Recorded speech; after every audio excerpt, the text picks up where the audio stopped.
All right, you racist Democrats, we have another police shooting, this time in Minneapolis, Minnesota.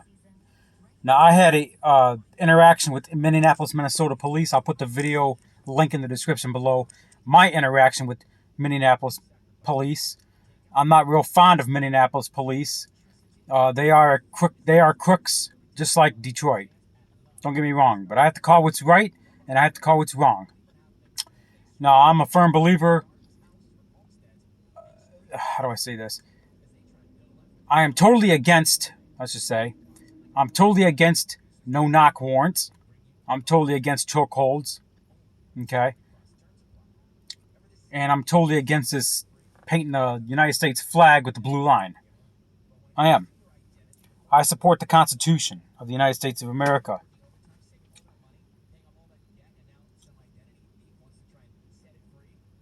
This back the blue people.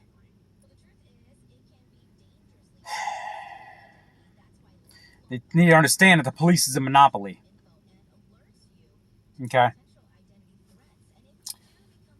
But anyway, let's get on to the shooting. Amir Locke, whatever. I gotta call it like it is. Now, the George Floyd killing was not justified. He was on handcuffs, he was on the ground. Okay, even though died of a fentanyl overdose. Even though fentanyl Floyd, if he laid off the drugs and made better life choices, he might still be alive. Derek Chauvin is a racist cop, no doubt about it. He's in prison where he belongs. That is that. So this happened a couple days ago, I think. Minneapolis PD had a warrant for a couple of guys. The guy that was shot dead was not even on the warrant. His name wasn't on the warrant. But I looked at the video. They did say, hey, police, put your hands up. It wasn't like the Breonna Taylor case where they just barged in there, didn't announce themselves, and somebody thought their apartment was being broken into. Shots are fired, and Breonna Taylor sadly got killed. But, if Breonna Taylor wasn't sleeping with drug dealers, she might be alive today. So anyway, I'm going to call it like it is. Congratulations to the Minneapolis PD once for getting this dangerous criminal off the street.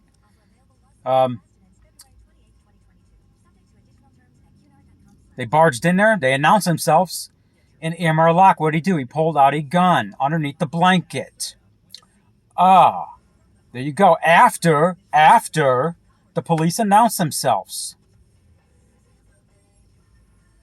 This wasn't like they just barged in there and thought, oh shit, my apartment's getting broken into. Who is it? That wasn't the case. That wasn't the case at all. He pointed a gun at the cops after they announced themselves. So this is justified. Now, if I'm sleeping on the couch under a blanket, I'm going to put my gun on the table. Why did he have his gun under the blanket? He literally slept with the gun. Literally. He had it with him under his blanket. I mean, he could have rolled over and the gun could have went off and he could have shot himself. See, when I sleep, well, I live out of my car, but when I stay at the motel or relatives or whatever, my gun is on the table, bedside, right? I don't literally have the gun inside the bed with me. Okay, my gun is on the bedside table or whatever. Now, if police barged in and announced themselves, I'm not going to go for that gun. That would be stupid. That would be it for me. So, that's my thoughts on the Amir Locke situation. Okay, they were looking for the other two guys, but this was not murder. This was justified. And of course, Roland Martin's racist ass gets on here. Oh, it's murder. Did you see the gun? You don't point guns at the cops. It's not a good idea. You might end up shot. Rest in peace, Amir Locke. Bad situation. Maybe better parenting. He would have made better life choices. He might still be alive today. Maybe if fentanyl Floyd made better life choices. I mean, fentanyl Floyd, George Floyd, he had it going good for himself. He was getting a rap career going. He was taking care of his kids. He had it going good. I actually listened to some of George Floyd's music.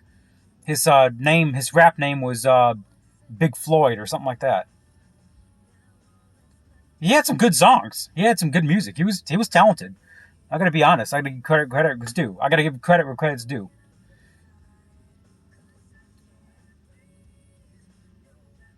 I've heard of Big Floyd years before he got murdered or killed, or no, he died of his drug overdose. See, at first when the Minneapolis, Minnesota thing happened, they said George Floyd. I'm thinking, okay. And then when they mentioned him rap music, Big Floyd, I'm like, wait a minute. Big Floyd, I've heard that name before. I listened to Big Floyd in 2017 when he was rapping. I knew who he was. I just didn't when he got killed, it didn't click. That was him, the rapper that got killed. But so I've heard of George Floyd years ago. I listened to him as a rapper on YouTube. But anyway, better life choices, Got to make good life choices, man. So it's all about life choices. The choices you make today could affect tomorrow.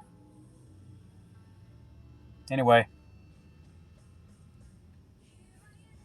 and don't get me wrong, the Minneapolis PD, they're a bunch of pricks.